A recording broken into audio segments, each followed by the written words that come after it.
buenas tardes a todas y a todos. Sean bienvenidas, bienvenidos al Instituto Nacional de Estudios Históricos de las Revoluciones de México. Nos complace mucho comenzar la tarde de hoy el primer tema de que es el último módulo del curso Movimientos Políticos y Sociales de México en el siglo XXI, que hemos estado desarrollando a lo largo del año. Como muchos de ustedes que hayan estado en los cursos anteriores se habrán dado cuenta, hemos venido haciendo un recorrido histórico por algunos de los movimientos sociales más importantes de México desde mediados del siglo XX, y en este último curso nos acercamos ya prácticamente a la época contemporánea. Son algunos de los movimientos más recientes que han tenido lugar en los últimos años. Estamos seguros de que va a ser un curso interesante y atractivo, en el que vamos a aprender todos quienes tengamos oportunidad o de presenciarlo o de verlo en internet. Algunas de las discusiones sobre los temas más importantes de la agenda social y política nacional de los últimos años. Hemos invitado a varios expertos, expertas en estos temas, y también vamos a tener la oportunidad de contar no solamente con académicos que estén estudiando algunos de estos temas, sino también con algunos de sus protagonistas, con algunos actores que participaron, que siguen participando en algunos de estos movimientos sociales y políticos, y estamos seguros de que va a ser un curso muy, muy interesante y enriquecedor. Le damos la bienvenida a la doctora Noelia Ávila Delgado, quien tiene el día de hoy, la tarde de hoy, la primera de esta serie de ponencias, de presentaciones. Ella en esta ocasión va a hablarnos sobre la organización y la movilización popular en Oaxaca. Nos da muchísimo gusto tenerla aquí, y bueno, les damos una vez más a nombre del Instituto Nacional de Estudios Históricos de las Revoluciones de México la bienvenida por hacernos partícipes de esta experiencia. Muchísimas gracias, y vamos a presentar una breve semblanza de la doctora Noelia Ávila Delgado. Muchas gracias, bienvenidas y bienvenidos.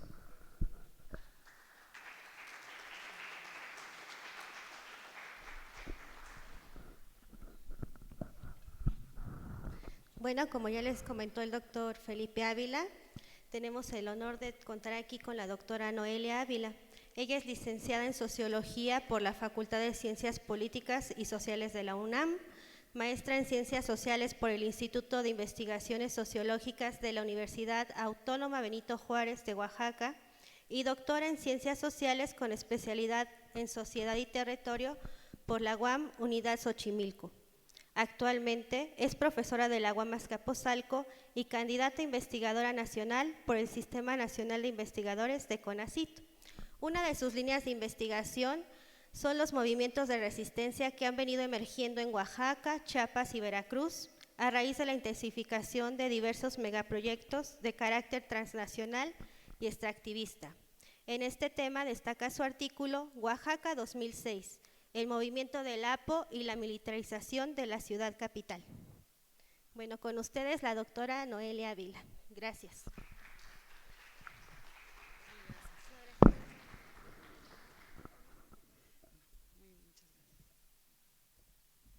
Bueno, buenas tardes a todos. Primero agradezco el espacio.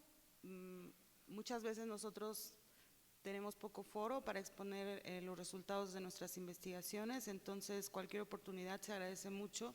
Esta en particular porque, bueno, entendiendo el contexto también del curso y de lo que de los temas que se han venido abordando, pues es muy importante generar una memoria también del presente. Este es una visión de la historia contemporánea que es muy necesaria también para entender los procesos de largo aliento en nuestro país. Entonces, bueno, como decía en la reseña, yo he venido trabajando con movilización y movimientos sociales en Oaxaca ya de largo tiempo, sobre todo en el marco de mis investigaciones que tienen que ver un poco con la apropiación del espacio público y la protesta, y con los movimientos sociales en general y su desarrollo en el marco de las políticas neoextractivistas en el país. Esto que voy a presentar ahora es, digamos, una síntesis de lo que ha sucedido en Oaxaca en el marco de un movimiento que fue de los primeros grandes movimientos insurreccionales de la década 2010, muy significativo. Es un movimiento que legó muchas enseñanzas, no solo al movimiento popular de Oaxaca, sino al movimiento, diría, incluso en un alcance continental, al movimiento de América Latina, donde en el centro aparece el movimiento magisterial, particularmente la sección 22, y todo lo que representa. Vamos a tratar de ponerlo en contexto también como un agente, como un actor fundamental de estas movilizaciones, pero la APO, la Asamblea Popular de los Pueblos de Oaxaca, también con una fuerte presencia del pueblo, ¿no?, de la gente en general. Entonces, es un poco el contexto de esta presentación. Me voy a enfocar en ese momento histórico. Vamos a hacer este corte, digamos, temporal, pero no quisiera verlo de modo aislado, sino, insisto, como una síntesis de muchísimos procesos que en Oaxaca han confluido y que también tiene un impacto o que generó incluso modificaciones, por ejemplo, en lo que tuvo que ver con los protocolos de actuación para contención de movimientos sociales y protesta. Ahí en Oaxaca, digamos que en el 2006 se experimentaron por primera vez en nuestro país, hubo una inflexión muy importante en la forma de contener de parte de los gobiernos. En fin, vamos a ver un poco este trazo grueso y detenerme en algunas cosas que desde mi punto de vista son muy importantes para entender, sí, Oaxaca y para entender este momento, pero para entender también los movimientos sociales en general y el momento presente en nuestro país. Bueno, entonces,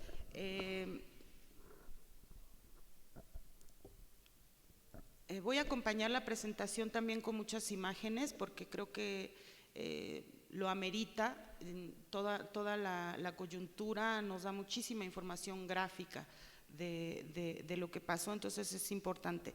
Les decía, vamos a acercarnos a este conflicto del 2006 en una visión de una reconstrucción sociopolítica, histórica. El movimiento se extendió de mayo a noviembre, ese fue el punto álgido.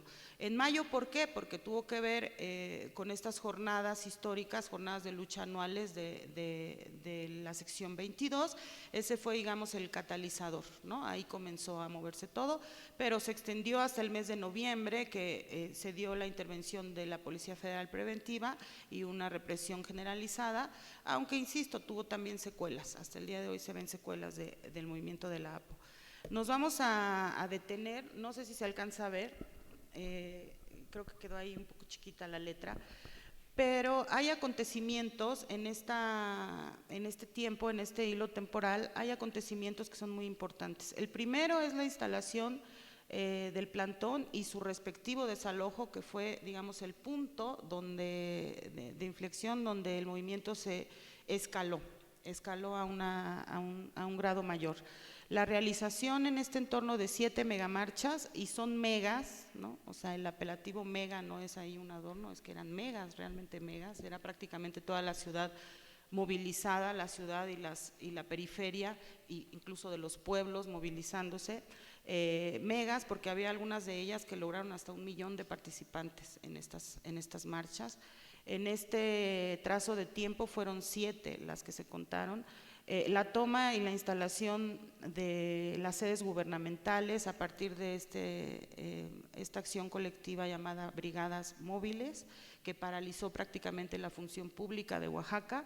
La toma masiva de los medios de comunicación, que es uno de los grandes signos de la Asamblea Popular de los Pueblos de Oaxaca, los medios tomados por el pueblo literalmente, y las barricadas, que es otro de los grandes signos de este movimiento, que se extendió a prácticamente no solo el centro histórico, sino toda la ciudad. Ahorita vamos a ver el alcance de esta, que es una forma de acción colectiva histórica, pero que en Oaxaca se teje también con, digamos, estas formas tradicionales, esta comunalidad, en fin, ¿no? Hay elementos que explican que este tipo de acciones colectivas hayan tenido tanta potencia, ¿no? Por otro lado, me gustaría también dibujar lo que hace el gobierno para contener esta gran movilización. Entonces, vamos a observar por un lado el gobierno federal y el gobierno estatal. Por un lado, la orden de operaciones Hierro, que tenía un corte paramilitar, muy contrainsurgente, muy de baja intensidad, y que estaba dirigido particularmente a las barricadas con este mecanismo de caravanas de la muerte, ¿no? Ahorita vamos a ver de qué se trataba. El plan rector de operaciones, operativo Juárez, que es ya el operativo en forma, donde hay una actuación conjunta del gobierno federal con el gobierno local. La entrada a la ciudad, que fue verdaderamente aparatosa, el operativo a la universidad, a la UABJO, donde el blanco era recuperar la radio universidad, que es la que está sirviendo, digamos, en el nivel de comunicativo, estaba permitiendo que los colectivos y que la población en general se informara y se articulara, entonces tenía una importancia estratégica muy fuerte, era prioritario para el gobierno recuperar la radio universidad.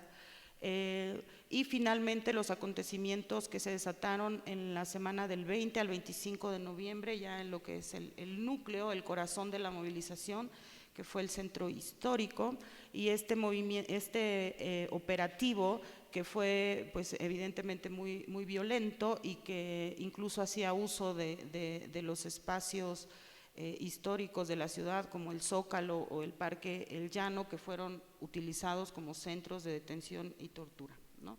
Vamos a ver un poco ese es el trazo general de la presentación. Como planteamiento general, que fue parte de mi tesis doctoral, explicar un poco esto y sus impactos en la ciudad, pues esta represión, esta generalización de la militarización fue un campo de batalla que convirtió a la ciudad prácticamente y al entorno también de la ciudad, no fue solo en el corazón, en un punto estratégico, un punto que se estaban debatiendo por un lado los apistas o el movimiento social, la población y el gobierno, ¿no? Gracias. Los meses que duró el conflicto se caracterizaron por esta paulatina militarización y por una confrontación abierta y constante. Era abierto y constante el enfrentamiento entre unos y otros. De un lado, bueno, el movimiento popular, y de otro lado las autoridades locales, federales, la Policía Federal Preventiva, la AFI y el propio ejército, ¿no? Participando en este ejercicio de contención. Vamos a dividir un poco la exposición en fases para entender la evolución, si quieren ustedes de modo un poquito lineal, pero para darle orden, porque de verdad pasaron tantas cosas que muchas veces cuesta entender cómo fue el desarrollo del propio conflicto. En la primera fase vamos a partir del 1 de mayo al 14 de junio, que es propiamente el inicio de la jornada de lucha, los primeros intentos de articulación del movimiento popular, donde aparece en el centro el movimiento magisterial de la sección 22, pero que evidentemente fue rebasado, ¿no? La segunda fase, que se inaugura con este desalojo frustrado, que da pie al surgimiento de la APO y a la consolidación del movimiento popular en sí mismo. La tercera fase, esta segunda fase podríamos decir que es la fase de auge, ¿no?, del movimiento.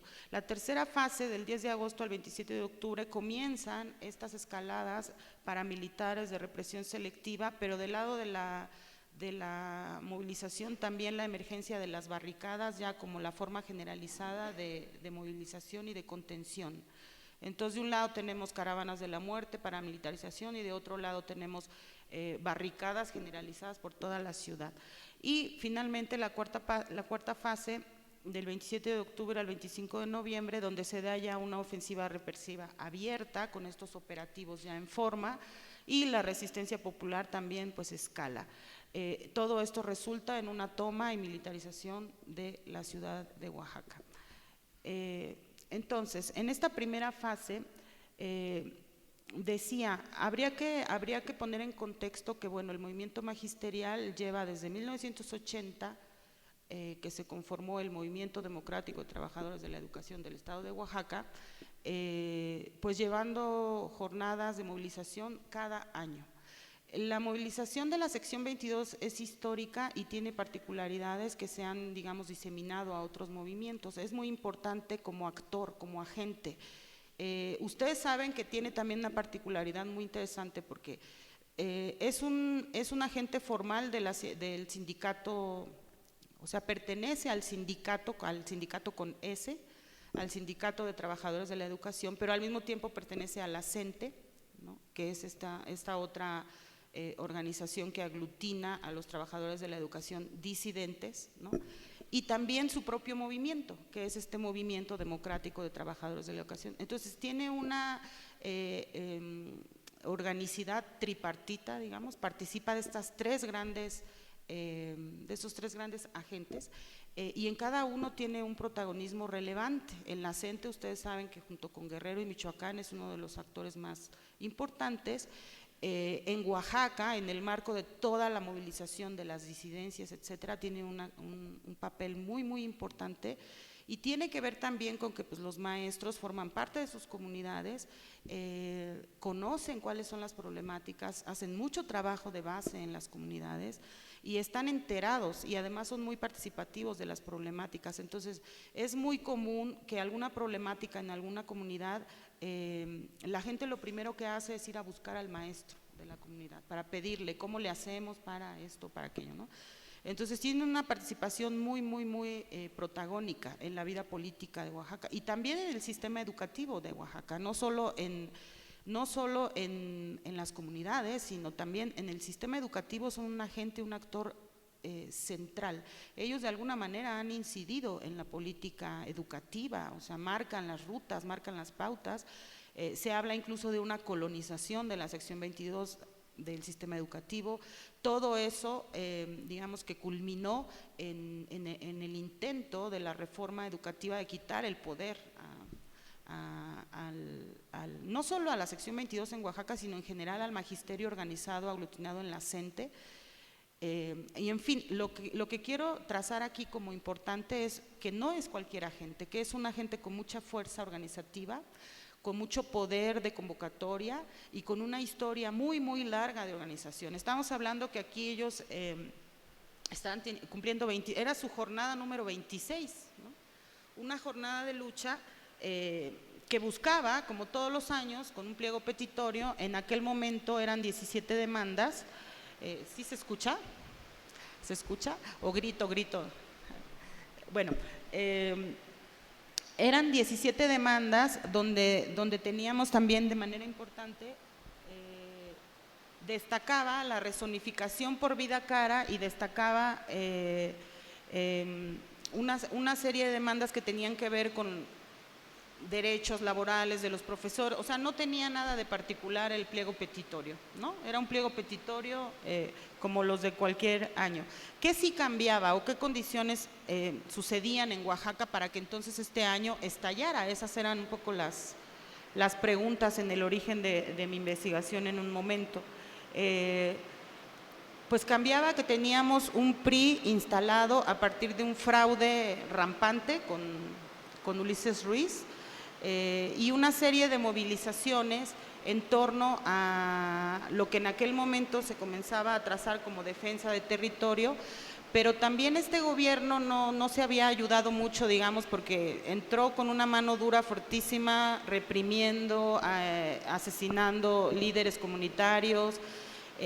Un factor importante fue también que la propia ciudad estaba siendo parte del botín, digamos. Habían llevado a cabo un plan de regeneración del centro histórico y la ciudad, y la ciudad la tenían literalmente destruida porque estaban interviniendo el Zócalo, el centro, habían levantado la cantera del Zócalo y se la habían robado, también la iglesia, se robaron las puertas. O sea, es esta clase política, ¿no?, que estaba muy empoderada, que venía instalada a partir de un fraude,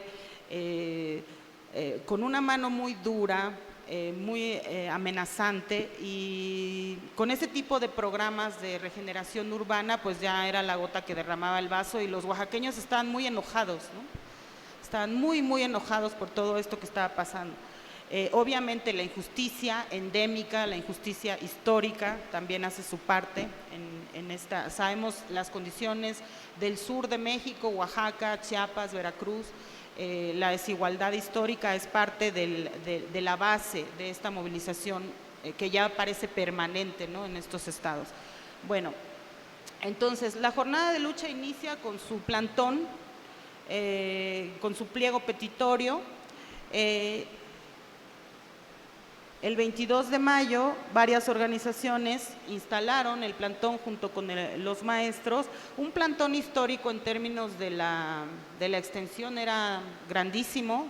La mayoría de las veces el plantón de la sección 22 desborda la plancha, ¿no?, la plaza más bien, y se va a las calles del entorno, pero esta vez, bueno, eran 56 calles en este mega plantón. Era un mega plantón porque se había sumado la gente de organizaciones sociales que estaba un poco molesta con la persecución de los líderes, etcétera, y todos en esta molestia generalizada por el fraude de Ulises Ruiz, ¿no? Por eso la consigna de Ulises Ruiz, fuera Ulises Ruiz, y Ulises, que todo el descontento se pudo sintetizar en el personaje de manera muy rápida, fue por eso, porque había muchas condiciones previas que permitieron que fuera así.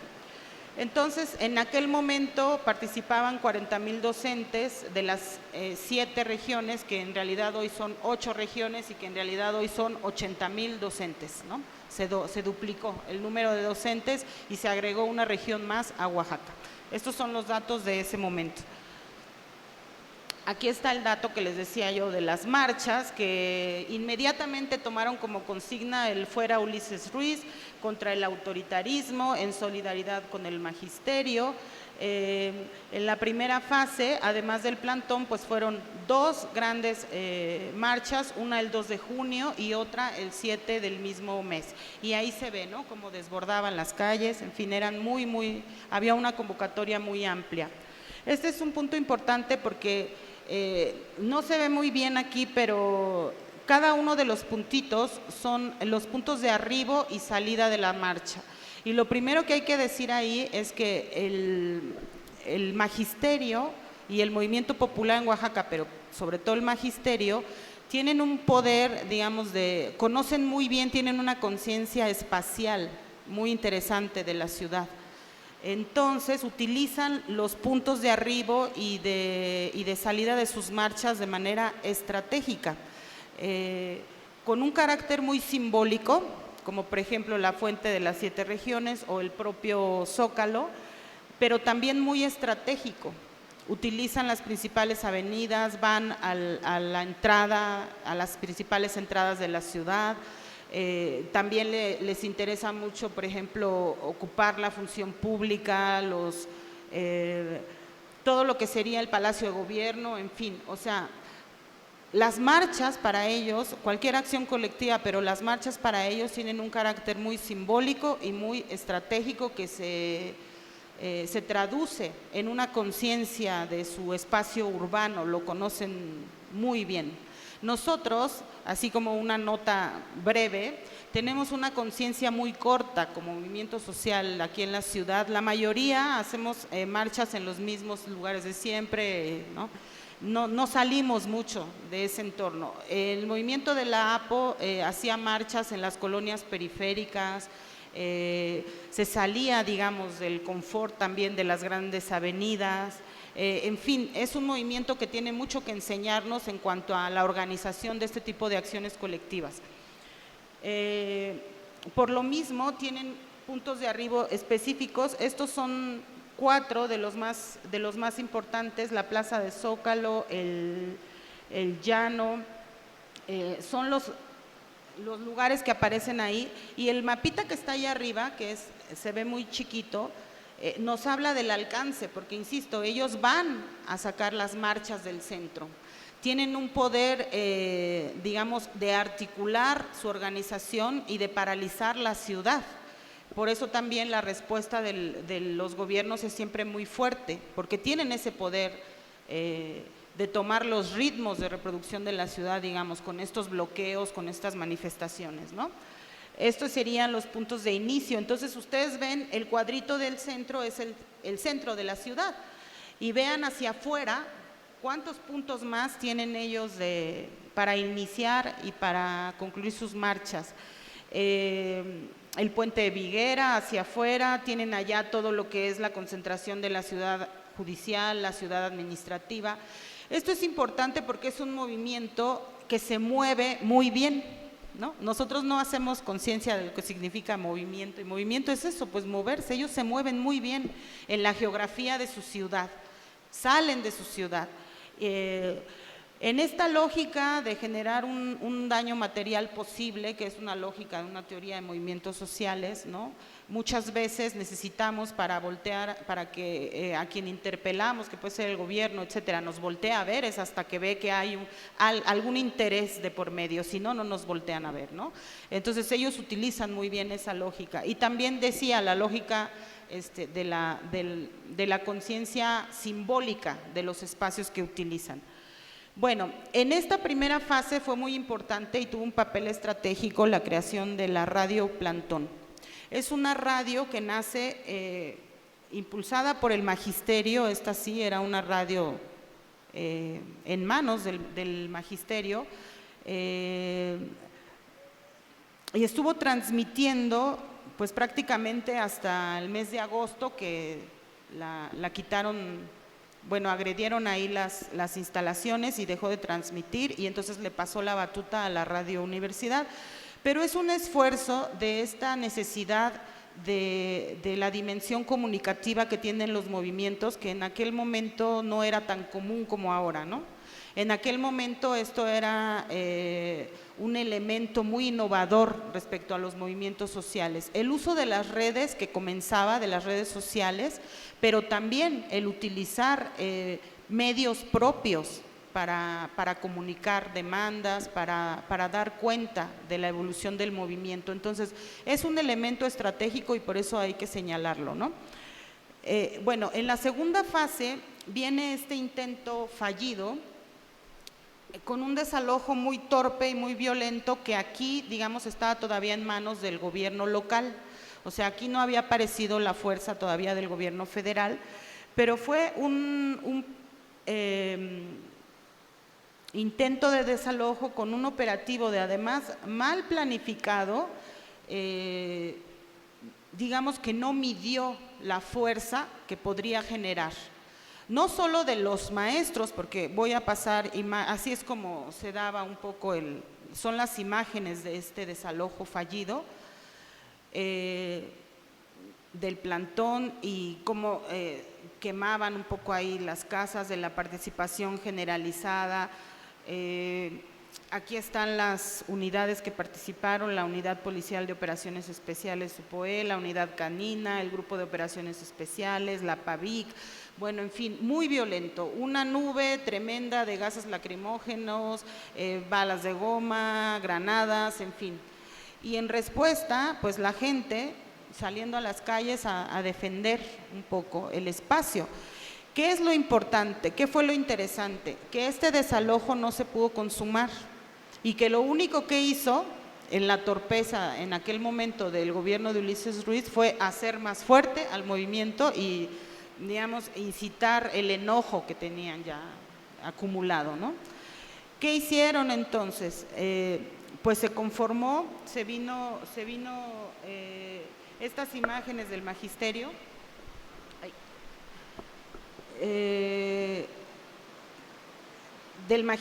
siendo siendo reprimido, estas imágenes del magisterio que aparecían para la gente en general de la ciudad, siendo reprimido, siendo la ciudad también destruida, etcétera, pues llevaron a la gente a la calle, a la organización y lograron parar el desalojo. Se reinstala el plantón y viene después la conformación de la APO el día 17 de junio, o sea, 3 días después. A los oaxaqueños les tomó 3 días conformar la Asamblea Popular de los Pueblos de Oaxaca, donde venía gente de las comunidades y gente de las periferias y se sumaba. Fueron más de 300 organizaciones en su punto álgido las que conformaron la APO y evidentemente en este momento el magisterio comienza a ser rebasado. Y algo súper importante, pasamos entonces de una demanda eminentemente gremial o situada en su pliego petitorio, como decíamos, a una demanda que comienza a ser más bien ya social, una demanda política que concentró todas sus fuerzas en lo que ellos decían como la caída de Ulises Ruiz, ¿no? En torno a él y a su gobierno represor fue que se conformó la APO, evidentemente con demandas de justicia, históricas, en fin. A raíz de la conformación de la APO, comienza este periodo, digamos, de gran fuerza, donde se da la paralización de la función pública a partir de esta generalización de la toma de los sedes de los poderes, ¿no? Tomaron el poder legislativo, tomaron el poder judicial, no solo el Palacio de Gobierno y simbólicamente lo que representa, sino todo lo que tenía que ver con la administración pública, las sedes del gobierno judicial, en fin, tenían paralizada la función pública. Ahí se ve un poco las imágenes, esas eran las guardias que se montaban fuera de las sedes tomadas, en fin. Y otra vez en un mapa, pues ahí se ve, cada puntito es una sede gubernamental tomada por la APO en ese momento. Era un momento de gran fortaleza, que obligó incluso al gobierno a sesionar en los patios del aeropuerto. Ahí está Ulises Ruiz y todo su séquito sesionando en los patios del aeropuerto, porque no podían ocupar la función pública que estaba eminentemente tomada por el movimiento popular. Si ustedes ven, si regresamos al mapa, pensar que cada núcleo demandaba a su vez un pequeño núcleo de organización donde participaban los maestros, sí, pero era ya la gente en pleno, el pueblo en pleno organizado. Cada toma demandaba este tipo de trabajo, estar ahí permanentemente, ahí también discutían, ahí también se organizaban. Es que señalo esto porque parece fácil decir, tenían tomadas 25 sedes de la función pública en la ciudad. Creo que aquí en la ciudad, pues cuando se toma la que ustedes gusten, no aguantamos mucho, ¿no? Porque implica una organización muy fuerte. Ellos tenían más de 25 sedes tomadas de la función pública y lograron mantenerlas durante prácticamente 3 meses en esas tomas, antes de que empezara la represión fuerte. El 1 de agosto viene este hecho que también es muy significativo para la APO, en una marcha de mujeres, que otra vez es otro de los signos de este movimiento insurreccional. Las mujeres aparecen de manera protagónica por primera vez, pero de forma abierta, de forma muy, muy, muy importante. El 1 de agosto se da esta marcha de las cacerolas, donde ahí hay 2 versiones. Una que plantea que una organización al interior de la APO había ya mandado la acción de que terminando se fueran a tomar las sedes de Cor TV, de los medios locales, ¿no?, de la radio y de la televisión pública de Oaxaca, y otros que dicen que no, que en realidad fue un acto espontáneo de las mujeres. Al llegar al Zócalo dijeron, vámonos a tomar la televisión, ¿no? ¿Por qué tomar la televisión? Porque evidentemente estaban diciéndose muchas mentiras respecto al movimiento, guardando información, etcétera, y ellas pensaban que era importante tomar un espacio para ir y contar su propia versión de las cosas. Más allá de si fue planeado o no, culminó en eso. Las mujeres fueron, se dirigieron a la sede de la Corte B y la tomaron. Y una cuestión muy interesante, si ustedes ven en la fotografía de la derecha, pues no sabían en un momento tampoco cómo manejar las cámaras, ni mucho menos, pero aprendieron en el proceso de toma, que duró muy poco, porque evidentemente mantener la toma de un medio de comunicación y lo estratégico que representa, pues evidentemente fueron de inmediato a quitarlo de su poder, digamos. Pero bueno, tuvo una fuerza muy, muy importante, o eso representó un hecho súper importante. ¿Qué fue lo que hicieron? Pues comenzaron estos ataques abiertos, tanto a la toma de Corte B como en las marchas. Estos ataques donde el Canal 9, la toma del Canal 9 para el gobierno presentó ya un límite, representó un límite, ya el poder popular no podía ir más allá. Eso era demasiado, entonces tenían que comenzar a actuar, ¿no?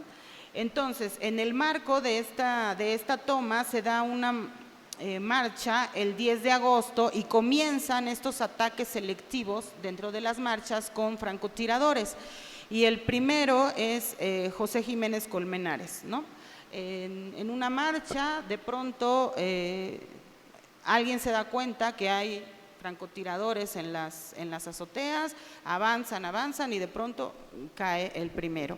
Se toma como una cuestión aislada, no se le da la importancia que tiene en ese momento a este acto, tanto a los tiroteos de la Corte B como a los tiroteos que había también en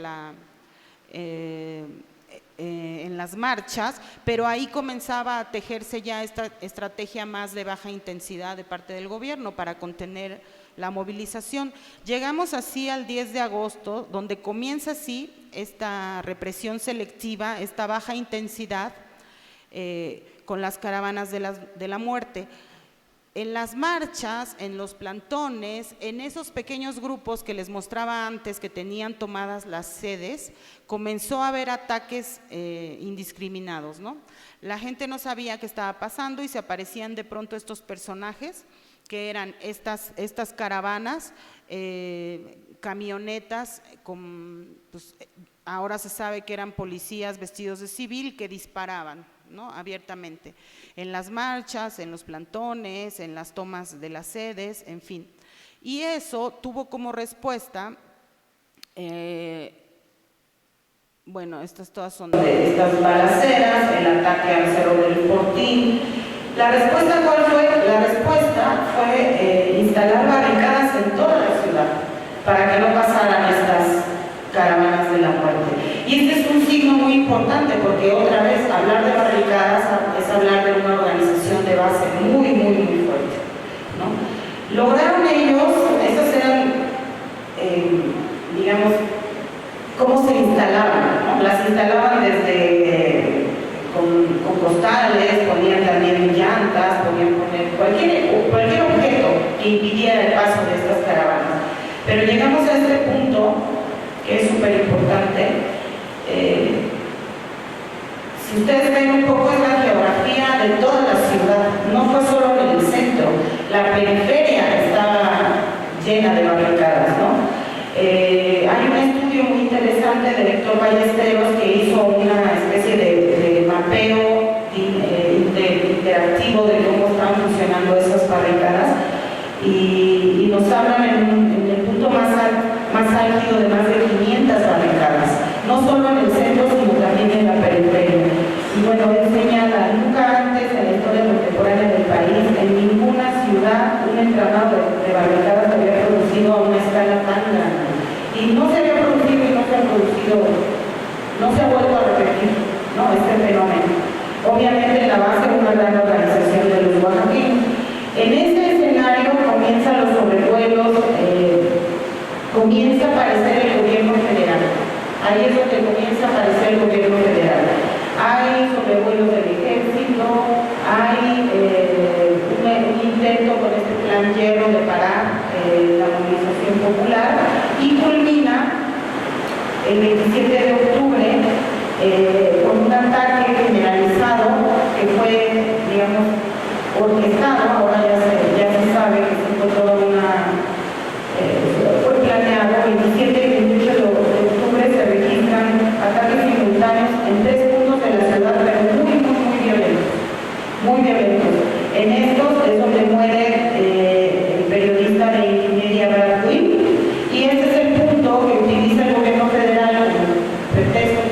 municiones para mandar después a la Fuerza Federal.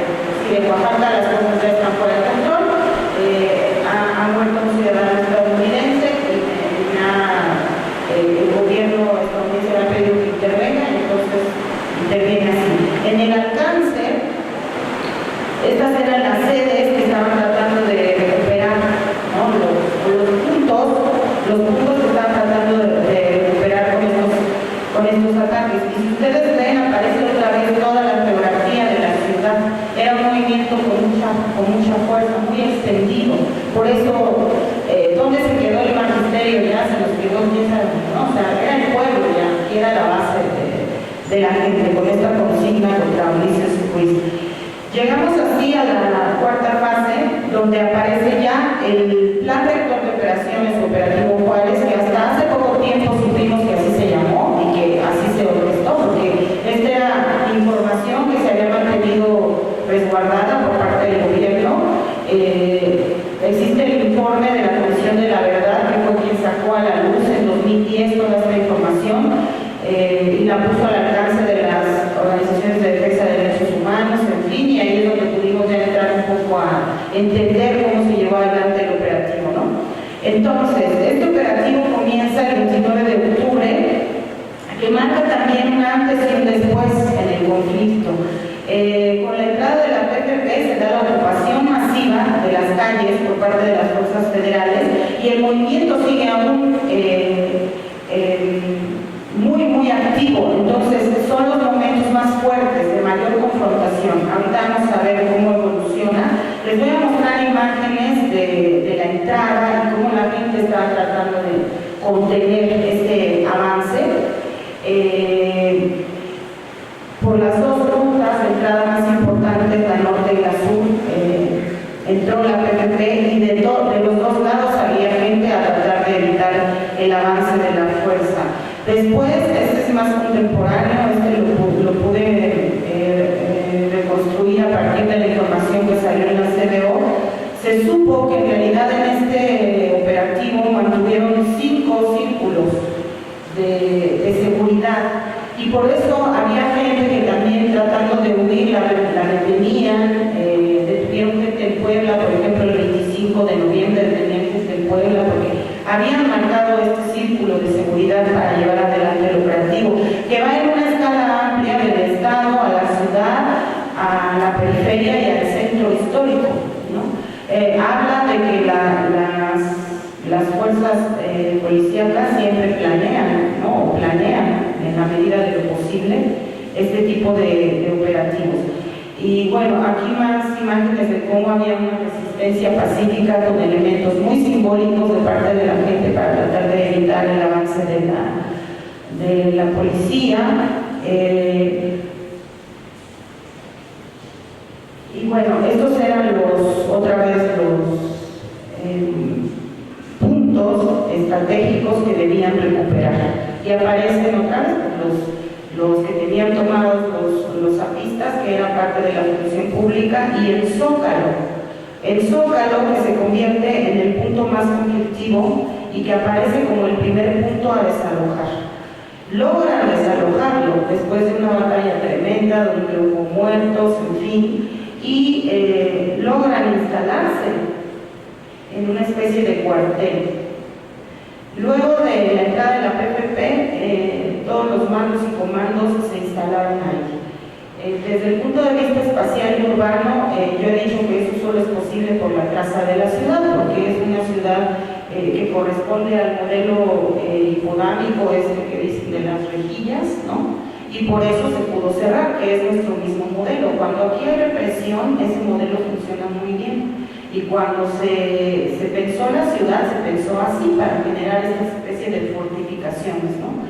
Esto es algo interesante porque en el tiempo tú te das dando cuenta cómo la traza de las ciudades influye mucho en cómo se llevan a cabo, por un lado, las manifestaciones y por otro lado, las formas de intervenirlas. Por eso en Ecuador evolucionó como evolucionó y hubo también una intentona de generar estos cercos que no se pudo, pero bueno, es el elemento urbano que está ahí. Así estuvieron instalados a partir del 29 de octubre en el Zócalo de la ciudad y y la gente los veía pasar y estaban ahí. Estaban por otro lado retirando barricadas, en fin, la foto de arriba es la periferia donde están retirando plantones, en fin. Un ambiente muy opresivo, y así llegamos al enfrentamiento del 2 de noviembre, donde lo que intentan es recuperar la radio de la universidad, que es el único medio que tenían a ese momento ya a su alcance. Todos los demás los habían perdido, y además, insisto, la radio servía como un articulador. Por la radio es que la gente se enteraba, es que aquí hay una agresión, es que aquí están barriendo una barricada, es que lleguen, es que era un elemento verdaderamente muy táctico, muy estratégico para el movimiento.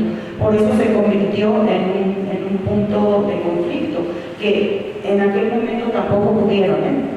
Les recomiendo que busquen, se conoce ese momento como Batalla de Todos Santos, así le pusieron, lo bautizó así el movimiento. Hay videos de Batalla de Todos Santos y se ve cómo no puede avanzar la policía, porque están literalmente bajo una nube de piedras. Por cierto, en la que participaron muchos niños y adolescentes en la defensa de esta radio. Y eso habla mucho del espíritu combatiente de los oaxaqueños. Entonces, si pueden, vayan a buscar algún video de Batalla de Todos Santos, pero bueno, es ese momento. Estamos en un momento de quiebre, ya vamos casi a cerrar. 5 y 20 de noviembre, con la presencia de la policía instalada en el núcleo de la ciudad, en el centro, tomada, y los oaxaqueños insistiendo en que se retiraran. Estas eran las imágenes que se vivían entre finales de octubre y principios de noviembre en el centro. Y así llegamos al punto culminante, que es el operativo del 25, donde la APO había planteado una marcha en la que pretendía, digamos, generar un cerco al cerco de la policía. Era una actividad, una acción colectiva muy arriesgada, muy arriesgada. También hay versiones respecto a si en realidad fue una provocación, una cuestión montada para conducirlos a eso que después se convirtió en una boca de lobo. Hay quien dice que no fue en realidad una acción legítima de la APO, en fin. Más allá de eso, se dieron esos enfrentamientos. La marcha no pudo llegar hasta el Zócalo, y entonces había grupos que lograban ya avanzar por su cuenta, pero fue literalmente una batalla tremenda que terminó con muertos. En el curso de los meses que estoy narrando hubo 26 muertos. Después hubo gente herida y que murió después, pero que se cuenta como parte de los muertos de esta coyuntura. Todos muertos en estos ataques que veíamos de las barricadas, de las caravanas de la muerte, de los ataques a las marchas, del día que murió también Bradley, que fue uno de los días más álgidos. Algunos que murieron fuera, los que estaban defendiendo la ciudad administrativa, en fin. Y bueno, estas son las imágenes de ese día 25, donde lo que a mí me interesa destacar es el uso que se hizo del Zócalo y del Parque El Llano para convertirlo literalmente en un centro de tortura, porque ahí los llevaban, ahí los amontonaban, narran ellos, y después algunos se los llevaban al penal de Nayarit, a otros a Topo Chico, en fin. Pero bueno, fue un cierre pues muy dramático para este movimiento, con una represión brutal, una de las represiones, digamos, más significativas que ha tenido el movimiento popular contemporáneo. Todos estos son inmuebles que se quemaron en aquel momento y que después se supo que fue la propia Policía Federal Preventiva la que provocó estos incendios. Evidentemente se estaba tratando de culpar al movimiento. Y bueno, con esto cerramos. El 25 de noviembre pues se da esta presencia de esta brutalidad y aparece después Ulises Ruiz. Ahí es el otro día, en la mañana, y él se está cubriendo porque aún había nubes de gases lacrimógenos, ¿no?, de toda la batalla del día anterior. Se trató de impedir así, con un seco que se quedó de manera permanente, se quedó impedir cualquier tipo de concentración de la población. Incluso la Noche de Rábanos, que es muy famosa, que se da en diciembre, no se pudo llevar a cabo porque seguía tomado el Zócalo por las fuerzas federales. Evidentemente, por la embestida, lo que representó esta embestida, pues desarticuló el movimiento, ¿no? Lo desarticuló en el nivel estructural, aunque hubo muchos esfuerzos, sobre todo en las comunidades, de seguir, digamos, avanzando por una visión de justicia. Ulises Ruiz, como saben ustedes, fue protegido en el marco de ¿cómo decirlo?, de un acuerdo a nivel del gobierno federal, una turbulencia ahí entre los poderes, ¿no? Eso hay que decirlo porque ¿cómo nos explicamos que después de esta gran movilización y de toda lo que se vivió, pues el señor siguió gobernando el Estado? Pues fue protegido a cambio de que el PRI diera su respaldo al fraude que en aquel momento también se cometió contra, en aquel momento, Obrador, para respaldar, digamos, a Calderón, ¿no? Un juego de poderes ahí muy perverso, que fue lo que permitió finalmente que ese señor terminara su ciclo y que pues ahora está también como si nada, por cierto, ocupa cargos en el PRI, en fin. Bueno, es un poco eso. Les agradezco mucho la escucha. Yo sé que igual seguramente se generaron inquietudes o preguntas, entonces entiendo que podríamos pasar en este momento a ese punto de resolver lo que haya quedado un poco ahí abierto. ¿Sí? Muchas gracias.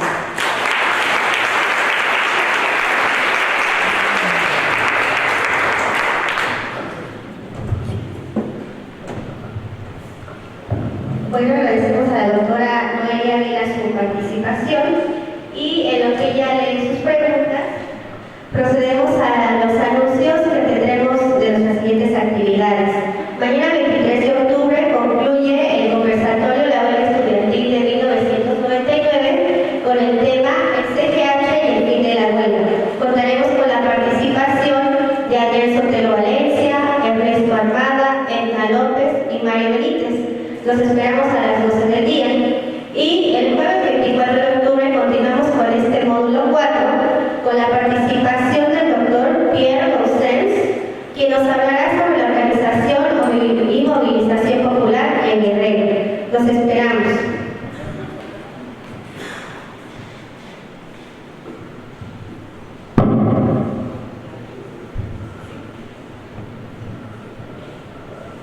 Sí.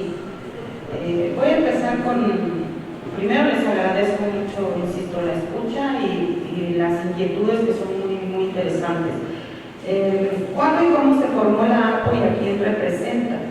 Decíamos que la APO fue resultado en lo inmediato, podríamos hacer dos lecturas, porque en lo inmediato fue resultado del desalojo, 3 días después del desalojo se conformó por esas 300 y tantas organizaciones. Pero tiene un largo aliento, o sea, para que llegaran esas organizaciones a concluir en la APO, eso quiere decir que ya había organización previa. Y esa es una cuestión muy importante porque nos lleva a la segunda de a quién representa. Fíjense, hay quien ha criticado lo cacofónico y redundante de decir de los pueblos, popular de los pueblos, ¿no? En sentido estricto sí es un pleonasmo decir que es popular de los pueblos. Pero justamente en Oaxaca es muy importante, políticamente hablando, y lo defienden mucho así, la singularidad, la particularidad de cada comunidad, de cada organización. Entonces, yo no hablaría de una representación única y de una representación homogénea. Y esa es la particularidad de la APO y esa es parte de su riqueza. En la visión de movimientos era eso, era una organización de organizaciones, entonces en sentido estricto no representaba a un solo agente, representaba a muchos que de suyo ya habían construido una organización previa, por decirlo así. A muchos también en el sentido de que aglutinaba jóvenes, aglutinaba organizaciones de carácter, por ejemplo, indígena o agrario, aglutinaba también a los maestros, a gremios particulares, y y una cosa súper interesante que fue que logró aglutinar a todos aquellos que estaban fuera de esas estructuras. O sea, apareció el ama de casa, por ejemplo, y la persona X, ¿no? Digámoslo así, o sea, el pueblo en pleno, el que no necesita una organización, el que no necesita un programa que le mande que hay que ir a tomar. Mucha espontaneidad surge de ese tipo de organización por lo mismo. Espontaneidad en un sentido políticamente fuerte, no la espontaneidad que debilita los movimientos, sino una espontaneidad que en la libertad construye ese tipo de acciones. Pensemos la espontaneidad, si damos crédito a esa versión de la toma de la Corte B, ¿no? Ese tipo de espontaneidad, una espontaneidad muy imaginativa y muy constructiva. Ese es el tipo de representación, diría yo, una representación abierta, plural, una representación que corresponde con la propia organización de Oaxaca, que es así, muy rica, muy abierta. Y con esta posibilidad de que cualquiera que lo decidiera podía sumarse a ella. No necesitabas tener un membrete, no necesitabas tener un estatus para pertenecer a la arte. Cualquiera que se pareciera y que además en la forma asamblearia, que es la otra parte, ¿no?, de la construcción de este sujeto histórico, la otra parte es la asamblea, pues también recupera y representa estas formas de organización históricas de Oaxaca. Y tiene una fuerza tremenda, porque estamos hablando de una democracia deliberativa directa, donde no estás pasando por ningún tipo de instrumento de la política formal, el voto, no, o sea, es ahí levantando la mano que estoy decidiendo junto con todos, en colectivo, qué es lo que se va a hacer. Entonces tiene una fuerza tremenda, como organización tiene una forma tremenda, ¿no? Eso diría de la primera pregunta de, ¿puedo decir los nombres de quien pregunta? De Santos Pineda, que pregunta cuándo y cómo se formó la APO y a quién representa. No sé si fue lo suficientemente explícita en la mano o resolvió pues la hay una aquí que me interesa mucho, que me parece súper relevante, que es ligada un poco con la anterior para darle también un sentido al discurso. Dice, ¿qué pasó con la APO y con Flavio y el tema de los dirigentes? Tomás Hernández. Tomás, ¿dónde está Tomás? Tomás. Súper interesante. ¿Quién se acuerda de Flavio Sosa? Flavio Sosa, ¿no? Flavio Sosa en realidad era un personaje al interior de la APO sin mucha fuerza. No tenía en realidad un peso en las decisiones. Sin embargo, fue un personaje construido mediáticamente justamente para criminalizar al movimiento. Y es muy interesante que en la memoria de Tomás en este momento aparezca Flavio, como quizá en la memoria de todos los que en algún momento estuvimos pendientes de ese movimiento. Y han pasado pues ya hasta 15, ¿cuántos años? Sí, no 10, bueno, 13 años, ¿no? Han pasado. Y en la memoria aparece el señor Flavio. ¿Por qué? ¿Por qué aparece Flavio Sosa? Porque en esta construcción mediática él se convirtió en la síntesis de lo que en algún momento sigue apareciendo para criminalizar los movimientos sociales al día de hoy. Es una especie de dirigente corrupto o corrompible, incluso físicamente desagradable, lo construían así, era un violento, ¿no? Pero yo quisiera recuperarlo en los términos del personaje que fue construido mediáticamente, porque con Flavio no pasó nada. O sea, Flavio es más, participó después en el PT y tiene una vida política, pues yo diría hasta bastante mediocre ahí en la política formal. Y sin embargo sigue apareciendo como uno de los grandes hitos o personajes de la APO. Cuando si tú le preguntas a un oaxaqueño o tratas de recuperar la historia de Flavio Sosa, pues es que era una espantosa X, ¿no?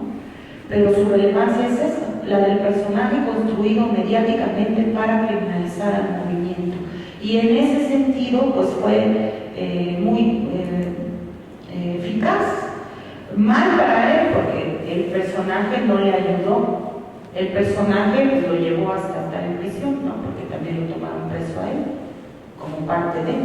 Pero evidentemente, en la lógica mediática de la interpretación se decía, ya tomaron al líder, ya cayó Flavio, y entonces ya se paró todo ahí. O sea, por lo que estoy explicando, lo que estamos tratando de ver aquí colectivamente, pues no, o sea, el movimiento no tenía, es más, no tenía que ver con personajes de modo aislado, no tenía que ver incluso con agentes colectivos como la sección 22 que quedó también rebasada. Era un movimiento abierto y con una fuerza popular realmente fuerte, porque para haber sostenido todo lo que yo les mostraba, pues eso no es posible si no hay organización popular de base. Y si no hay una organización previa, por eso también Ecuador. No es que los ecuatorianos hayan bajado espontáneamente, porque sí, hay un movimiento previo, hay organización de base previa a este tipo de movilizaciones con esta potencia, ¿no? Entonces, es lo que diría del señor Flavio. Es una invención de los medios, o fue una invención de los medios, en todo caso. Después me pregunta, bueno, está aquí, no dice el nombre, pero si podríamos profundizar un poco más en la participación de las mujeres. Sí, es muy importante recuperar la memoria de la participación de las mujeres, porque la otra cosa en este carácter es que eran mujeres que la mayoría pertenecían como más bien no pertenecían a ninguna organización como tal, eran la mayoría amas de casa, eran pues estas líderes de familia, muy preocupadas por la situación de política, sí, pero sin ninguna formación en realidad, ¿no? Entonces, el carácter de la participación de las mujeres en general en cualquier movimiento trasciende, porque es más, desde cómo vemos las cosas y cómo participamos, las mujeres somos más viscerales, las mujeres somos menos racionales en teoría, ¿no? Eso dicen por ahí. Pero si nosotros vemos un poco esta acción, que es más, fue la que le dio un giro al movimiento, fue la que escaló en el movimiento, fue una acción llevada a cabo por las mujeres. Las mujeres no, si damos crédito a la versión de que ahí lo decidieron, no se dedicaron o sea, no se esperaron a ver si no, lo hicieron y punto. Las mujeres somos así, hacemos y punto, ¿no? Esta participación tuvo una, vamos a decirlo así, a partir de esa decisión que tomaron las mujeres, el movimiento escaló. Después ellas han reclamado, ya en lo que tiene que ver con la evolución del movimiento, han reclamado que quedaron en un papel marginal. ¿Por qué? Y eso también pasa mucho en otros movimientos.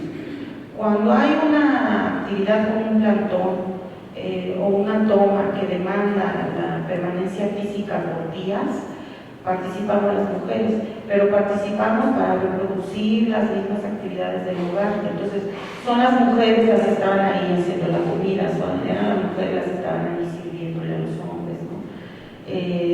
Son las mujeres también que sostienen emocionalmente al movimiento, ¿no? Con esta cuestión, diría yo, un poco más sensible, sin decir que no somos racionales las mujeres y sin decir que los hombres no sean, o los varones no sean sensibles. No quiero caer en ese reduccionismo, ¿no? Pero pensando un poco en eso, digamos que la labor de las mujeres dentro de la APO sí vistió el movimiento de otra manera, aunque ellas hayan reclamado esta reproducción de las labores del hogar, digamos, en el plantón y en las tomas, estaban haciendo lo mismo. Diría también que llevó a una conciencia política que fue de estas mujeres amas de casa a las jóvenes oaxaqueñas. Las jóvenes oaxaqueñas en aquel momento participaban, las universitarias, por ejemplo, pero el espacio para la mujer indígena, la que viene de la comunidad comunidad, por ejemplo, no era tan abierto. En este movimiento se abrió ese espacio. Y hay una memoria reciente de organización de mujeres jóvenes en colectivo Oaxaca que es muy interesante. Varias de ellas que tienen que ver con reivindicaciones ya de género, particularmente de género, que hablan, por ejemplo, o que se dedican, por ejemplo, a ver el asunto de las maternidades, de los partos humanizados, de recuperar un poco la memoria de las comunidades para curarnos con hierbas y cosas así, ¿no? O sea, una memoria que las está llevando a ellas a aglutinarse con demandas de género, pero que tienen que ver con sus realidades. Entonces, creo que las mujeres oaxaqueñas son además muy fuertes, muy creativas y tienen una historia de lucha y reivindicación que yo no la observo en otros lugares. No sé, quizá en Oaxaca, quizá en Guerrero, pero son muy activas, ¿no? Y diría eso, pues, cerrando un poco esta pregunta, su participación fue fundamental. Sin ellas, evidentemente, no se podría haber sostenido en lo micro. La organización fue sostenida por ellas y con este tipo de acciones y su valentía y su imaginación y su espontaneidad, como la toma de la Corte B, pues no, el movimiento no hubiera evolucionado. Entonces, fue muy importante su participación. Bueno, tengo otras dos. Creo que voy a seguir para darle un hilo conductor lógico. Voy a ir primero con el movimiento de la APO, dice, logró, a ver si logro entender qué dice aquí, logró convocar, el movimiento de la APO logró convocar incluso a activistas antisistema como Brad Whip y otros.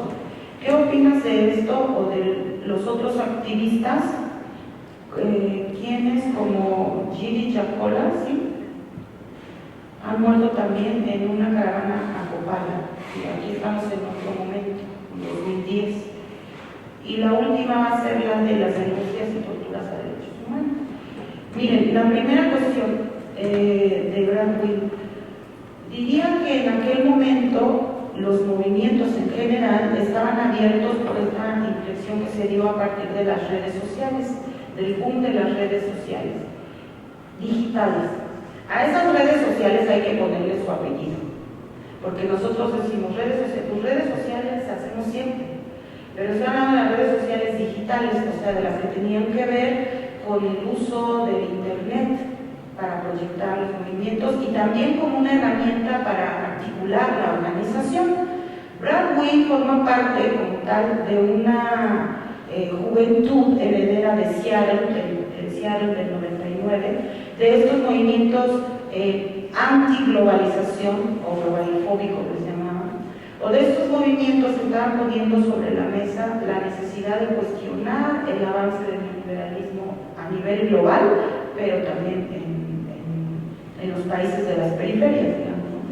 Entonces, yo no puedo explicar ni la presencia de Giri ni la presencia de Brad por fuera de este movimiento que generaron las redes sociales digitales, en los movimientos sociales en general de principios de la década de 2000. Tenemos el Foro Social Mundial de 2001 en Brasil, que fue el primer gran momento histórico que abrió a los movimientos sociales en el marco de estas redes, ¿no? O del uso de estas redes.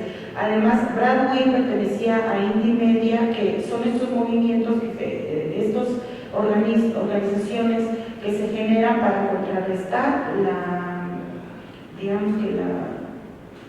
la manipulación de los medios tradicionales, ¿no? Estos movimientos a nivel internacional se generan como sobre la base del derecho a la información. Entonces Brad Whip lo que estaba haciendo ahí era informar al mundo lo que estaba pasando en Oaxaca. Evidentemente, cuando se genera el Plan Hierro y cuando se da el ataque donde él muere, él fue un blanco, porque se buscaba justo generar esta reacción, o la justificación de parte del gobierno, porque fue demandado por el gobierno estadounidense para mandar las fuerzas federales, porque había muerto un ciudadano suyo, ¿no? Pero pensando en esto, abriendo el personaje otra vez, no quedándonos en Brad y no quedándonos en Giri. Ahorita explico un poquito lo que pasó con Giri. Pero así como decíamos que Flavio Sosa no es Flavio Sosa, sino un personaje creado mediáticamente, diría que tanto Brad Will como Giri no son Giri ni Brad Will, son este joven internacionalista que en el marco de una inflexión de movimiento social generalizada que se estaba dando en el mundo en los 2000, a principios de los 2000, aprovechan las redes sociales digitales para generar una vía alterna en lo que tiene que ver con la dimensión comunicativa de los movimientos. Ellos están estacionados un poco ahí. Y son activistas, sí, son activistas, y muy comprometidos, pero su activismo es un activismo comunicativo. Ellos están ahí para después decirle al mundo lo que está pasando, ¿no? en esos lugares a los que se desplazan. El caso de Giri, debo decir además que a mí me tocó vivirlo prácticamente así, o sea, yo lo conocí a él cuando llegamos a Oaxaca. Yo llegué a hacer la maestría en 2010 y compartimos la casa con los compañeros de La Casota, que son un colectivo de jóvenes que se organizaron a partir de la época. Ahí estaba Giri, donde llegué yo junto con mi compañero a instalarnos.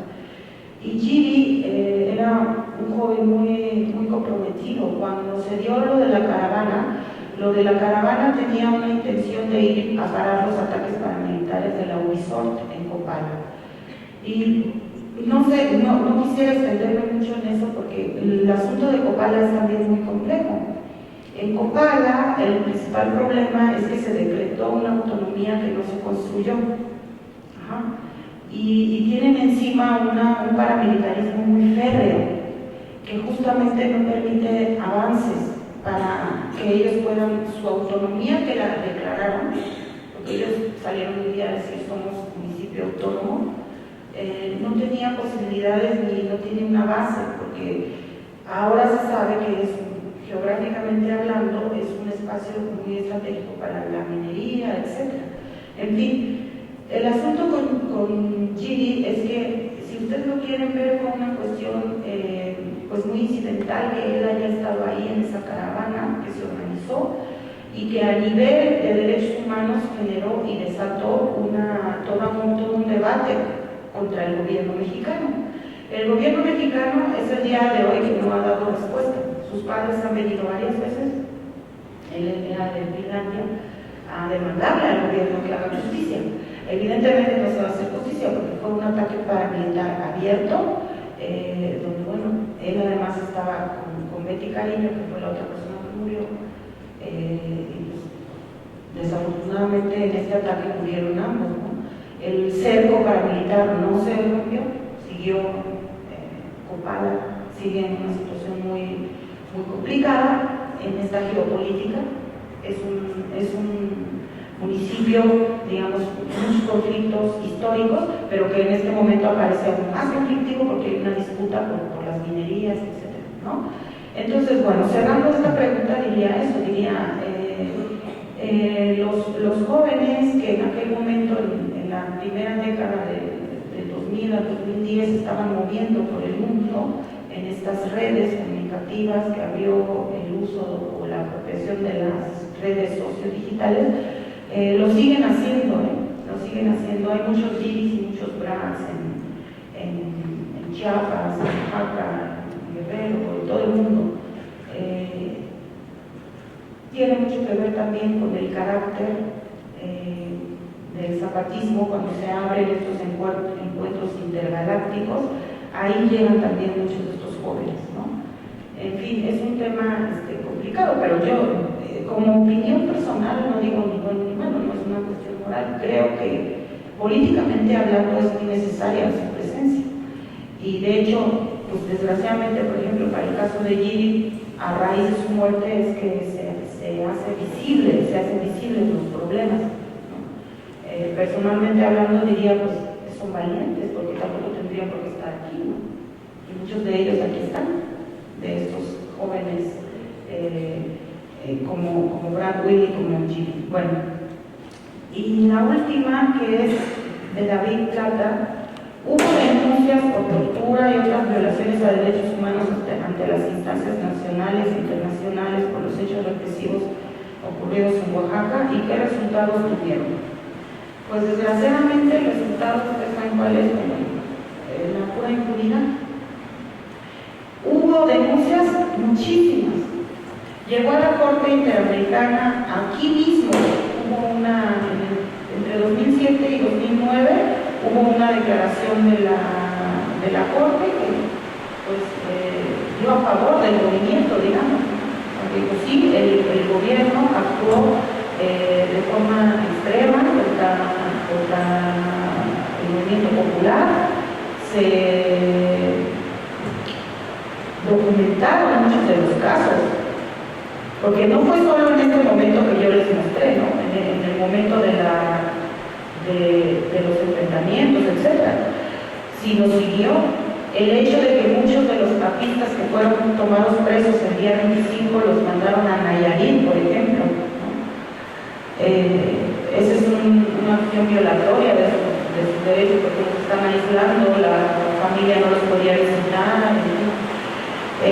Todo esto está muy bien documentado para que le interese esta dimensión del conflicto. En el informe que presentaron en el año 2015, la Comisión de la Verdad. Hubo una Comisión de la Verdad que ya integró, digamos, todo lo que tuvo que ver con denuncias, desde las que se hicieron aquí en la Comisión de Derechos Humanos Federal, la local, la interamericana, en fin. Ellos ya hicieron todo un compilado en uno solo, digamos. Y está libre, lo pueden buscar así, así se conoce. El informe de la Comisión de la Verdad, donde participó, por cierto, Solalinde, en fin. Ahí está documentado todo el asunto de los derechos humanos, que desgraciadamente pues concluyó en la total impunidad. Como muchas de estas denuncias al final no son vinculantes, o sea, no obligan al gobierno a repare, nada, están más estacionadas en el ámbito político y en el ámbito moral, si lo quieren ver ustedes así, pero judicialmente o en los hechos no pasa nada, no hay justicia. Al día de hoy, por los 26 muertos, por todos los torturados, por todo esto post con las personas que fueron detenidas, que por ejemplo muchos de las personas que fueron detenidas, tanto hombres como mujeres, denuncian tortura sexual, ¿no? En fin, nada. De eso no ha habido justicia de nada. La justicia, digamos, que la hacen los oaxaqueños recuperando la memoria, es lo que han estado. Es una memoria muy viva. Yo diría eso sí, es una memoria muy, muy viva en los oaxaqueños. Muchas veces después de eventos traumáticos lo que queremos hacer es olvidarnos, ¿no? Lo que pasó. Los oaxaqueños no buscan olvidar, buscan recordar para tratar, digamos, de no repetir esto, pensar un poco que también para ellos fue un evento en el que aprendieron mucho, hubo mucho aprendizaje para los jóvenes, sobre todo, los que en aquel momento fueron jóvenes. En fin, bueno, eso diría, creo que ya no hay más.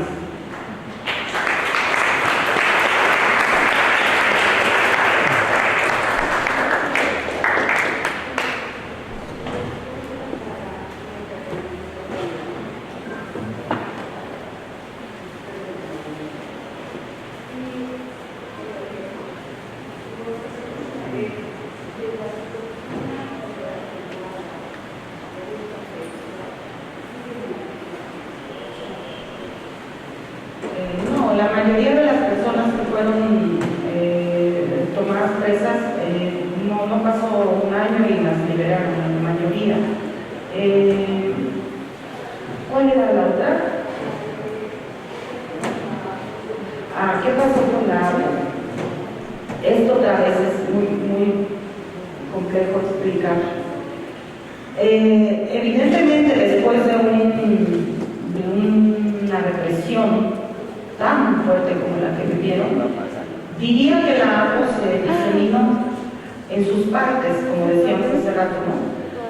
Todo lo que fue el movimiento popular de base, o sea, los que no pertenecían a organizaciones, etcétera, evidentemente se retiraron de la movilización. Pero la APO tiene también esta característica de que a raíz de ella se conformaron otras que no estaban, y que la mayoría eran de jóvenes, y mujeres, como decíamos hace rato.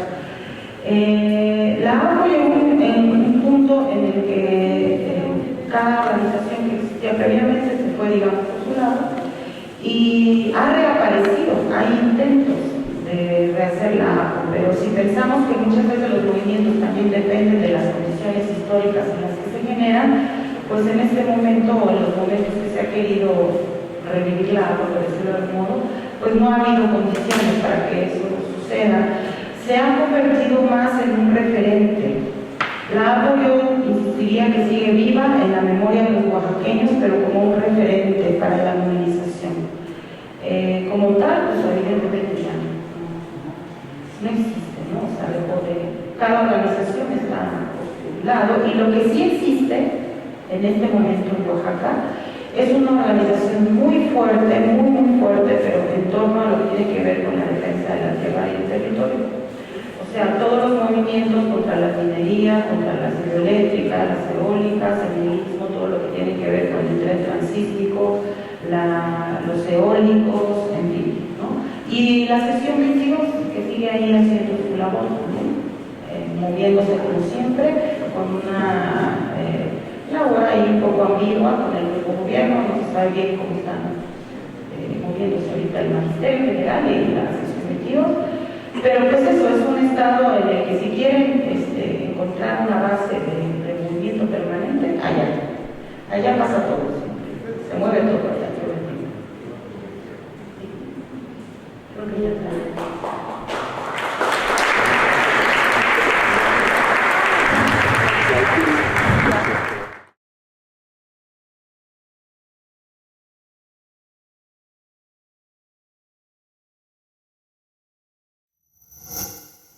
Gobierno de México.